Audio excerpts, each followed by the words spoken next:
ভোটের আগে কুকথা স্রোতে লাগাম নেই। চলতি মাসেই ভোটে নির্ঘণ্ট ঘোষণার সম্ভাবনা জোরালো হচ্ছে, আর তার মধ্যেই নেতা কর্মীদের পোলে বেঁধে পেটানোর নিদান শাসক নেতার। হুমকি কুকথা যেন তুচ্ছ বিষয় হয়ে উঠছে বঙ্গ রাজনীতিতে।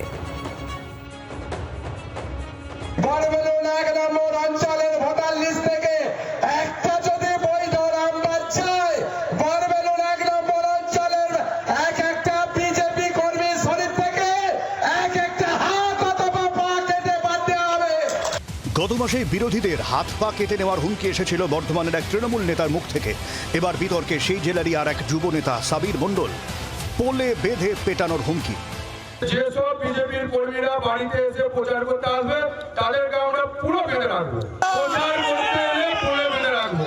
তারপরে যাদের বৈধ ভোটারের নাম বাদ গেছে তোর বাপকে ডেকে নিয়ে এসে এখানে ভোটারের নাম তোল, তারপরে তোরা এখানে প্রচারে আসবি। আরও এক ধাপ এগিয়ে সাবিরের আরও হুমকি, বিজেপি নেতারা প্রচার এলে গাছে বেঁধে আগে বলা হবে এসআইআরে যাদের নাম বাদ গিয়েছে তাদের নাম আগে তুলতে হবে, তারপর প্রচার।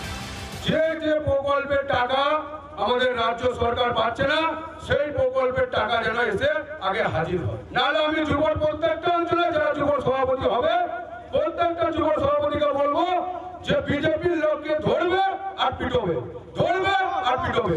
তৃণমূলের বিরুদ্ধে হুমকি রাজনীতির অভিযোগ তুলে পাল্টা সরব হয়েছে বিজেপি। আজকে ওই একই ট্র্যাডিশন সিপিএমের ফেলে যাওয়া চটিতে পা গলিয়েছে তৃণমূল কংগ্রেস, তাদের কথাবার্তা আচরণে বোঝা যায়। তারাও সাদা থান পাঠাতো, আজকে তৃণমূল কংগ্রেসও পাঠাচ্ছে। নকল করার যে অভ্যাস সেটা সিপিএম থেকে নকল করে যেভাবে এগিয়ে চলেছে তাতে তারাও সিপিএমের মতো এই বাংলা থেকে হারিয়ে যাবে, তাদের আচরণেই বোঝা যাচ্ছে। ভোট যত এগিয়ে আসছে কুকথা হুমকির স্রোত যেন থামছে না।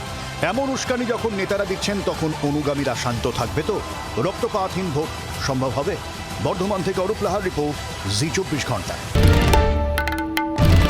বাংলার আওয়াজ, বাঙালির আবেগ, জি 24 ঘন্টা।